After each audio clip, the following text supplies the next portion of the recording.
максимум 2 жыл или 1,5 жыл үйдө отура киресиңер. Ойлонбоңуздар. Шопоков дагы 2 жылдын ичинде бүтүп калабы? Экөө тең, Сиздерден бүгүнкү күндө 2 миллиардка жакын акча жыйылыптыр. Ушул эле договоруңар калат. Ошол 10 жыл бою калат дагы 1% кошулбайт. Чоңча элди соона калдың, үнүн жеткиздиң, президентке жеткиздиң, рахмат сага. Ошол журналисттер чыгарып, анан ошол жерден биздин урматтуу президентибиз көрүп, урматтуу президентибизге да ушулардын баары жетсин. Канча жылдан бери миграцияда жүрүшөт. бирөөңүздөр дагы сыртта калбайсыздар. Ремонту менен болот. Наконец-то чечилди. Кудай буйруса бүтүп берсе болду. Дөлөт курулушка тышкы башкаруу киргизип туруп, анан ГИКке өткөрүп аласыздарбы толук өзүңүздөргө? Азыр күч органдары ошол мүлктөрүн дагы текшерип алды. Объектилерин арестке коебуз. Москвадагы мекендештер, эгер илдет жабышып, жаныңыз кыйналып жатса, Ваштоктор А клиникасына келиңиз. Бул жерде оорунун оозун баскан тажрыйбалуу дарыгерлер кам көрөт. Ал эми заманбап жабдуулары дартыңызды так аныктап берет. Хирург, терапевт, стоматолог, гинеколог, уролог жана лор дарыгери бар. Ошондой эле балаңызды сүннөткө отургузуп, дартты аныктоочу анализдерди да тапшыра аласыз. Кубанычбек Алибековдун Ваштоктор А клиникасы Москвадагы ишенимдүү жана абийирдүү клиникалардын бири. Измайловская метросунун жанында 3-Парковая көчөсү 12 дарегинде жайгашкан. Амансыздарбы көрөрмандар, бүгүн биз дагы Дөөлөт курулуш компаниясынын бүгүн Кудайбергендеги объектисине келдик. Буга чейин биз Шопоковдагы турак жайларынын бүтпөй жатканы боюнча элдин кайрылуусун чыгаргандан кийин кече президент Садыр Жапаров тапшырма берип, анын иш башкаруучусу Каныбек Туманбаев Шопоков Эко-Сити турак жайына барып келген. Ошол жактан бул мындан ары мамлекеттин көзөмөлүндө болот. Эми үйлөрдү мамлекет бүтүрөт деген сөздөрдү айткан. Анан бүгүн дагы ушул жерде үлүш ээлери менен маселени талкуулоо үчүн Кудайбергендеги объектиге чакырган. Азыр ошол элдин үнүн өзүбүзчө да угуп, мындан ары чечүү маселесин карайбыз деп бүгүнкүгө чакырган. Анан биз дагы келип отурабыз, анда ушул жерден көрөлүчү жана элдин суранычы ГИКке алсын, мамлекеттик ипотекалык компанияга алып, мамлекет бүтүрүп берсин. Бул дөөлөт курулуш өзү бүтүрө албай калыптыр, алы келбей калыптыр деп аткан. Эми бул маселени кандай чечет экен, бүгүн үлүш ээлери менен эмнелер болот, анда азыр алдыда көрөбүз.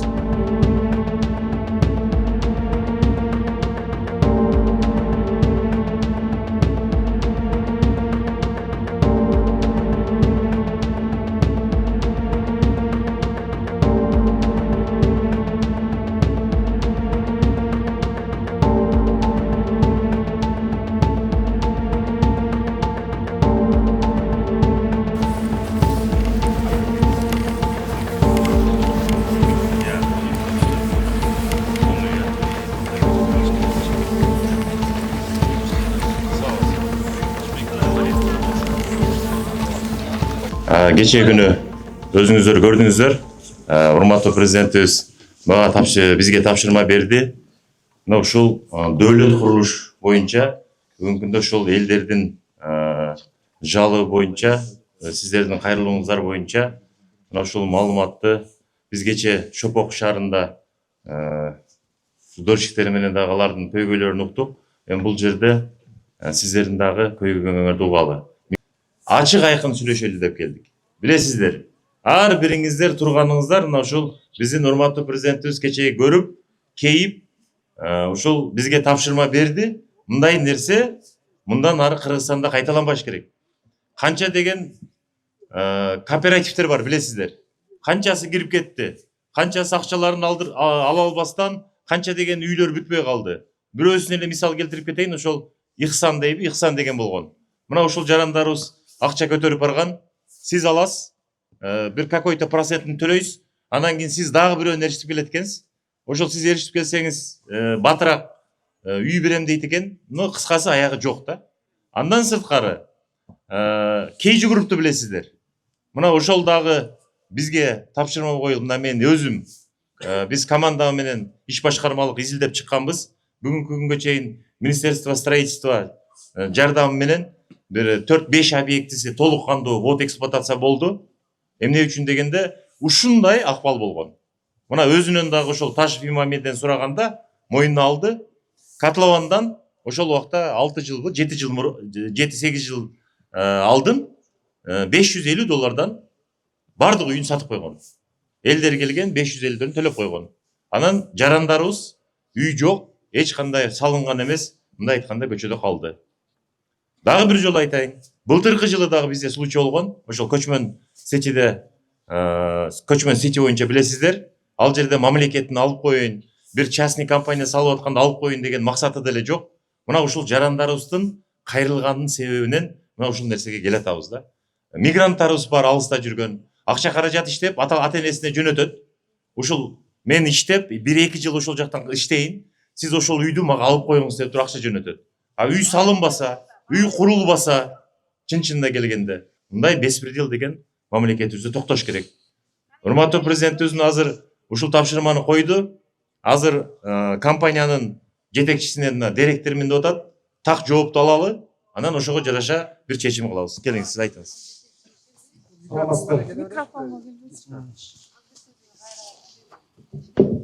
Саламатсыздар, урматтуу кардарлар, урматтуу жетекчилик.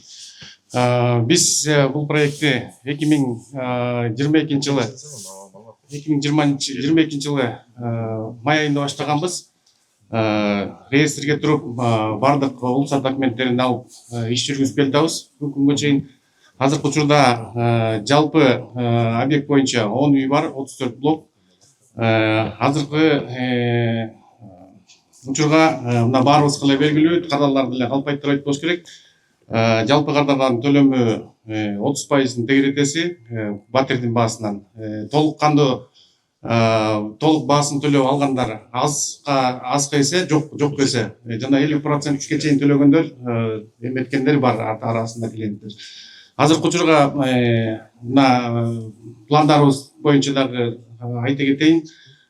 Бизден азыр Кытай компаниясы келатат. Ошол келишим негизинде экинчи этапка киргенге сүйлөшүүлөр жүргөн, макулдашканбыз. Биринчи этаптын үйүн өзүбүздүн күчүбүз менен, экинчи этапка болсо ошол биздин инвесторлор кирип дальше курууга ниеттери бар. Азыр мына визасын алып кийинки жума келет. Мен дагы жетекчиликтерге жолуктуруп, алардын эмесин дагы намерениясын дагы угуп көрөйүн. Анан калган чечимди мен ойлойм жетекчиликтердин тарабынан кабыл алынат. Себептердин бири бул ошол котлован иштеринде көбүрөөк жүрдүк. Анткени бул жерде суу чукул болгондо байланыштуу 11 метр ылдый түшүп, маякта топуракты алып чыгып, кайра 22 катмар кум шагыл төшөйбүз. Кум шагылды сырттан сатып келебиз. Төшөө иштери дагы таптап, кайра экинчи слойду таптаганга убакыт алат. Ал дагы анда сырткары биздин дагы инвесторлорубуз бар болчу убагында. Алардын дагы айтылган себептер менен ишке катышпай калышты. Анда сырткары биздин жанагы туннель опалубка менен курулушуна байланыштуу биздин ошол убакта Турция мамлекетин жер титиреп туннель опалубканы алып чыга алышына дагы ошол себептерден бири болгон. Азыркы учурда мына көргөнүңүздөрдөй ошол жумушту алдыга жылдырганга болгон аракеттерди көрүп атабыз. Рабочийлерди бүгүн жумушка приостановление деп бүгүнкү жумушка эч ким чыгарышкан жок. Негизи жумуш бир күндө токтогон жок.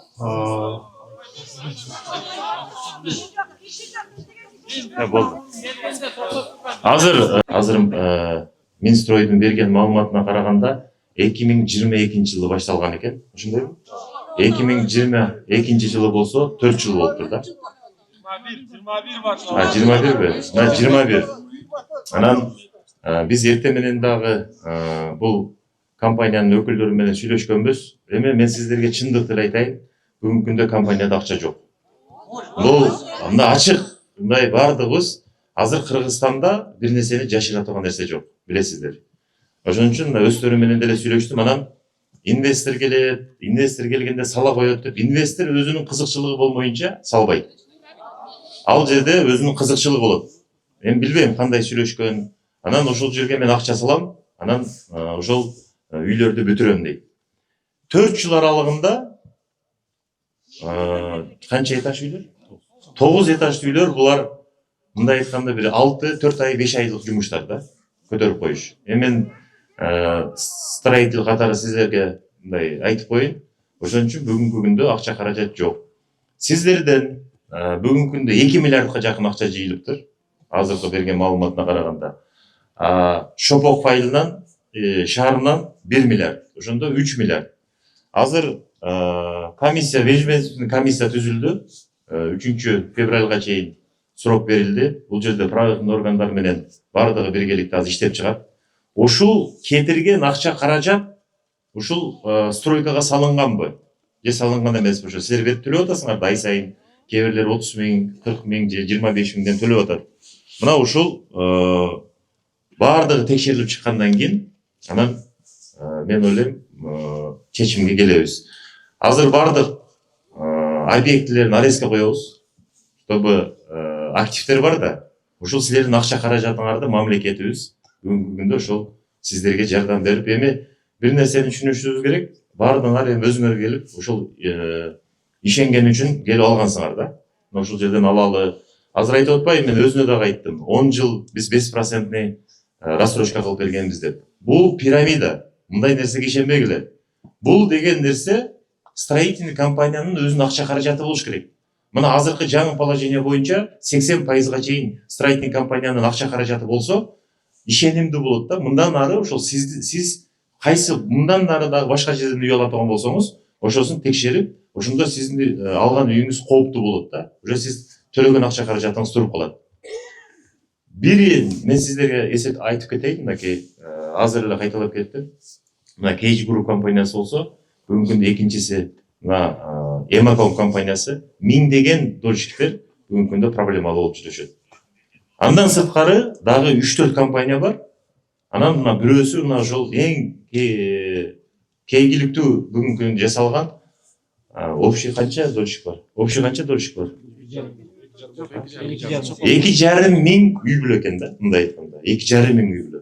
Эми бул деген чын-чынына келгенде аябай чоң. Ар бир үй бүлөдө 2-ден 3-төн эсептегенде деле почти 7,5-8 миңге жакын киши болуп калат. 3 февралга чейин силер мына азыр өзүңөрдөн мен бир эле нерсени сурап коеюн. Компанияга ишенесиңерби?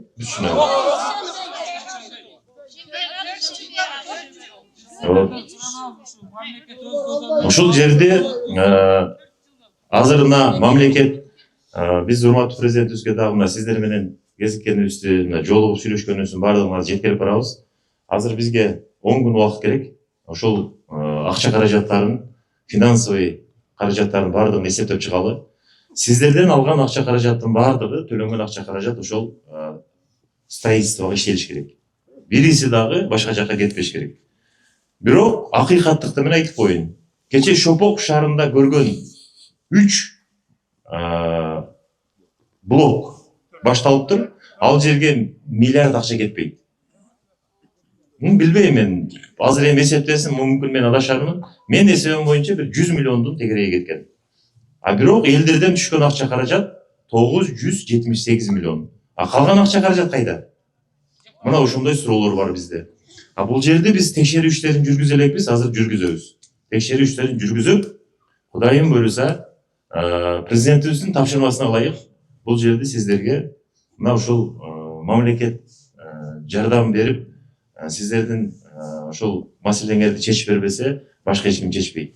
Бүгүн болбосо, дагы мына ушул бир айдын ичинде сиздер көчөгө чыкмаксыңар.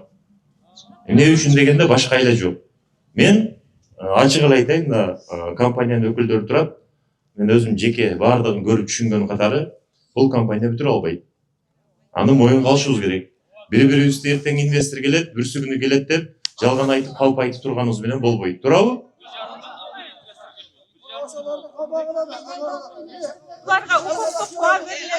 Эми азыр айтып атпайбызбы? Бүгүнкү күндө мына кече эле мындай сиздерден суранычы, мына кичине угуп туруңуздар, мен сиздерден аябай суранып кетем. Кече күндө эле бизге тапшырма түштү. Да. Бир күн болду. Бул боюнча иштеп атканбыз. Мына журналисттер бар экен. Мына ошолор тартып келип, ошолор соцсеттерге чыгарып, азыр айтып атпайбы, Кыргызстанда бир нерсени жашырып болбойт. мына ушул журналисттер чыгарып, анан ошол жерден биздин урматтуу президентибиз көрүп, анан бизге тапшырма берип жөнөтүп атат. Камайтылган жагы болсо, укук органдарында мына комиссияга кирди. Сиздердин ошол жерде 1 сом акча каражатыңарды туура эмес колдонуп жээлеген болсо, анда бардыгы жоопко тартылат, мыйзам чегинде жоопко тартылат. Алардын бардыгы жасалат. Аны бардыгын угасыздар. Бир эле күн болду да. Кечетен баштап мына ушул жумушка киришип баштады. Кичине сабыр кылып туруңуздар. Кудайым буюрса, айтып атпаймынбы? 10 күнүн ичинде бул жер жыйынтык чыгат. Жыйынтык чыккандан кийин анан дальше курулуш иштери баштайт. Курулуш иштери баштала турган болсо, мен сиздерге ушул жерден бир айтып кетейин. Кандай чечим болду? Мен сиздерге 10 күнүн ичинде айтам. Бирок бир нерсени айтып коеюн. Мамлекет көзөмөлгө ала турган болсо, ошол мамлекеттин чечимдерине макул боло турган болсоңуздар, ушул эле договоруңар калат. Өзгөрбөйт, 10 жыл деген. Угуп туруңуз. Мындай до конца угуп туруңуз, суроо бербестен. Ушул боюнча калат. Мамлекеттик ипотекалык компания алып туруп, ошол 10 жыл бою калат дагы 1% кошулбайт. Үстүңөрдө процент 4% же 8% деген болбойт. Болгону кандай төлөп аткан болсоңор, ушундай кылып туруп төлөп туруп, ушул 10 жылдын ичинде ошол акча каражаты мамлекетке төлөп койсоңор. Түшүндүңөр да? То есть азыр эсептеп чыксын дагы мен эң башкы нерсени силерге айтып коеюн дедим. Бул исключительно бир гана президенттин тапшырмасына ылайык силерге гана ошондой. Исключительно. Анан эртең чыгып жүрбөсүн да, анан мына мамлекеттик ипотекалык компаниялар бүгүнкү күндө мамлекеттик ипотекалык компания бул жерди кура турган ой деле жок. Айла жоктон мына ушунча эл кышында президентибизге кайрылып, ошол сиздердин көйгөйүңөрдү угуп келип, биз дагы кече доложить эттик. Урматтуу президентибиз менен сүйлөшүп, мына ушундай жыйынтыктарга келели деп атабыз да. 1% сиздерден албайт мамлекеттик ипотекалык компания. Ушул договоруңар менен өтөт, бирок ошол кандай көрсөтүлгөн болсо, айында канча төлөп аткан болсоңор, ошону эле мамлекетке төлөй бересиңер. 3 февралда жыйынтык чыгат, 10 күн чыдап туруңуздар. Андан кийин бардыгыбыз бүт чогуу, толук дольщиктерди чакырабыз. Чакырып, анан ушул жерде мен объявлять этем, анан ушу менен жумуштар башталат. Ай сайын төлөп алабыз да. Төлөй берели. Жок. Азыр мына ушуну айтып коеюн. Азыр 3 февралга чейин эч нерсе төлөбөй туруңуздар. Макулбу? Эмне үчүн дегенде өзүңүздөр эле билип турасыздар. Бул мамлекет азыр контроль калгандан кийин уже ушул эле договоруңар өзгөрбөйт. Азыр бул компания менен толук кандуу биздин балдар иштеп чыгып, сиздердин бүт договоруңарды алат. Андан кийин биз айтабыз, андан кийин уже мамлекетке төлөй баштайсыңар. Ага чейин төлөбөңүздөр. Сиз төлөгөнсүз билбейм канча. Бул эже төлөгөн канча. Ошолордун бардыгын правоохранительный күч органдары менен биргеликте азыр бардыгын эсептеп чыгабыз да. Анан ошол акча каражат кайда кеткен? Акча каражат стройка жүрүп аткан убакта мен сиздерге айтып коеюн. Туура мындай багытталып бир гана ошол строительствого жүрө турган болсо, стройка эч качан токтобойт. Мен сиздерге как строитель катары айтып коеюн, билген катары. Анан туура эмес жака бурулуп кете турган болсо, мына бүгүнкү ошо 5 жыл аралыгында ушун 9 этаж үйдү бүткөдү деген бул эми билбейм анда. Абек Тургунбекович, сизге чоң рахмат. Урматтуу президентибиз Садыров Нуркожоевич Жапаровго да чоң рахмат. Буга чейин ушу элдин көйгөйүн чечип, ушундай маселени ушул Айбекке өзүңүз келип, өз көзүңүз менен көрүп, дальше ошол иш алып барганыңарга чоң рахмат. Ошол Кудайбергендин немелер, Шопоковдун немелеринин артынан чоң ыраазычылык билдирип коелу дегенде. Рахмат. Анан урматтуу эл журт, Кудайым буйруса, мына президентибиз урматтуу эл журт, Кудайым буйруса, мына президентибиз көзөмөлгө алды. Мына ишенип коюңуздар. Максимум 2 жыл или 1,5 жыл үйдө отура киресиңер. Ойлонбоңуздар. Мен Жопаковдун атынан айтып атам, бизге, например, арестке койду деп атпайсыңарбы азыр? Бул жерде 200 киши биз договор боюнча просто договор түзгөнбүз, госрегистрден өткөн эмеспиз. Азыр бул жак арестке кирип калды да. Биз ошондо госрегистрден өтүшүбүз керекпи, же силердин эмелерди бүтүп турушубуз керек? Кандай болот ошондо биз жакта? Бизде 200дөн ашык киши да ошондо өтө элек. Азыр договорлордун бүт териштирип чыгалы. Андан сиз эч ойлонбоңуз. Эми мамлекет киришкенден кийин сиздин бир сом акча каражатыңыз бир жерге кетпейт. Эч ойлонбоңуз. Макулбу? Алардын баардыгын чечип беребиз. Сиздин вообще акча каражатыңыздан ойлонбоңуз. Единственный бүтүп туруңуздар, кече деле суроо бербедиңиздерби? Мына срок келип калды эле төлөп туралы деп. Азыр мына ушул комиссия толук кандуу иштеп чыксын. Ким канча төлөгөн ал ойлонбоңуздар, бирөө көтөрүп кетпейт. Уже ачык айкын. Мына силерде бүт квитанциялар бар да, квитанция берет да, туурабы? Банк аркылуу төлөп атасыңар да. Ошон үчүн эч ойлонбоңуздар. Канча жылда келип калабыз Дөлөт курулушунда окуп коюңуздар. Кечеги болду шопок маселесин чечтиңиздер. Мен Найзира Султаналиева, Россияда жүргөн мигранттардын үйүн жеткирейин деп келгем. Москва шаарында көптөгөн ушул дөлөт курулуштан өтө көп кадрлар көп. Канча жылдан бери миграцияда жүрүшөт, баардыгы квартплата төлөшөт, баардыгы ушул элге келели деген үмүт менен ушул дөлөт курулушка 4 жыл мурун биз договор түзүп алынган курулуш компания.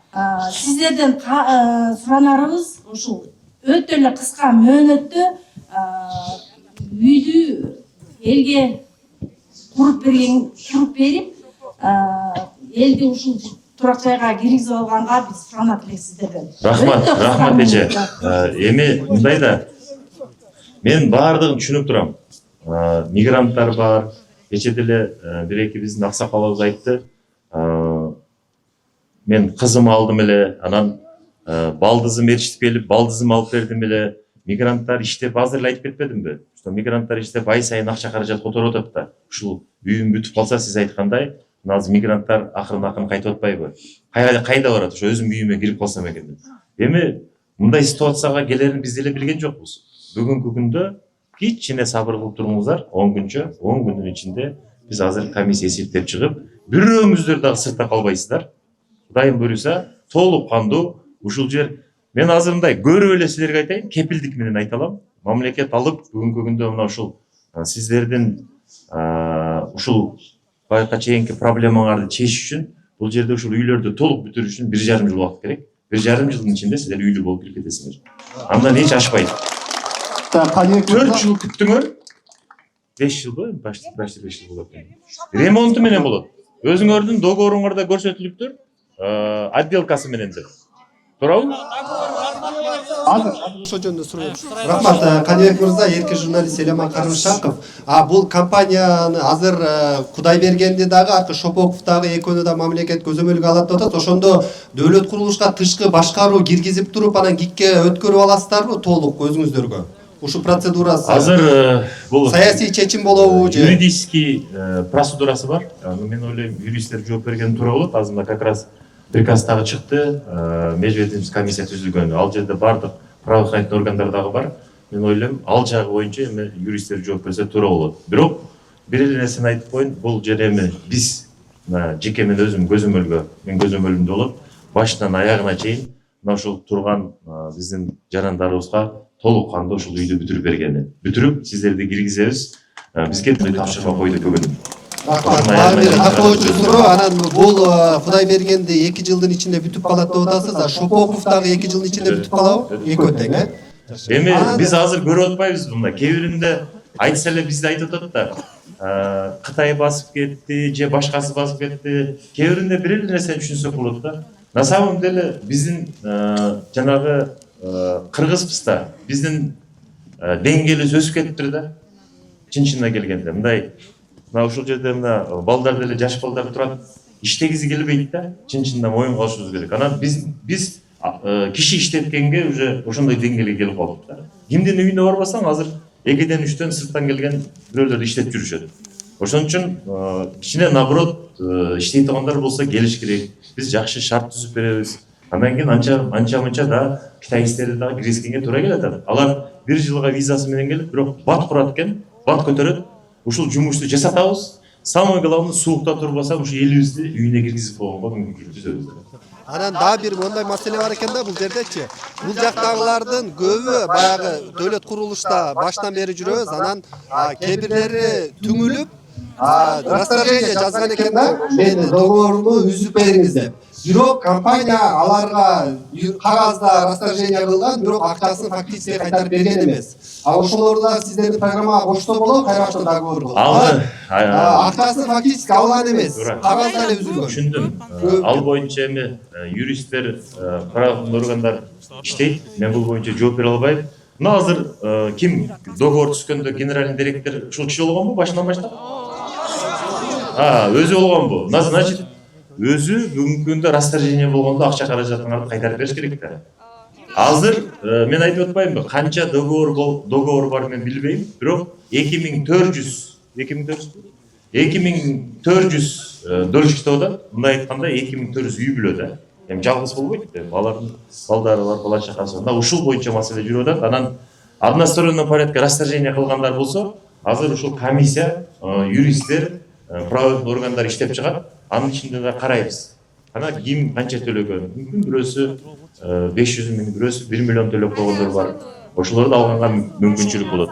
Мен мисалы 900 миң сом төлөдүм да, 100 мыңдын отказ аскам. 100 мыңдын азыр директордун деле өзү ойлойт. Ошол банк кандай болуп калат биз? Каралат деди го, юридический каралат да, сабыр болуп тургула. Калбайт. Ойлонбоңуздар. Азыр күч органдары ошол мүлктөрүн дагы текшерүүгө алды. Мүлктөрүн дагы. Ошол жерде мен ойлойм, эми эсептеп чыгат да, расторжение болгон, мен оюмча көп деле эмес болуш керек. Канча расторжение болгон болсо, ошолор акчалар сиздерден алганы аныкталган болсо, анда баардыгын эсептеп чыгып туруп, эми көчөдө калбайсыңар да, ойлонбоңуздар. Макулбу? Сизге биз ушунчалык ыраазычылык айтабыз. Ден соолуктуңуз аман болуңуз. Ушунча элдин немесин ушундай суукта бизге көңүл болуп, алтындай болгон убактыңыз менен келгениңизге биз чоң ыраазыбыз. Ошондой эле улуу урматтуу президентибизге да ушулардын баары жетсин. Биздин сизге болгон, сиздерге болгон эмесин баары кабыл болсун. Анан айтып атпайсызбы, жана азыр биздин жаштар бияка иштеп атат Кытай деп. Бизге кайсы иштесе дагы үйүбүз бүтүп берсе болду. Ата бизге 3 жылдан бери эле Кытай келатат, ошол Кытай 3 жылдан бери жок эмсе деле келип калмакта. Чоң рахмат, ыраазыбыз силерге. Рахмат, сүйлөштүк. 10 күндөн кийин буюрса рахмат.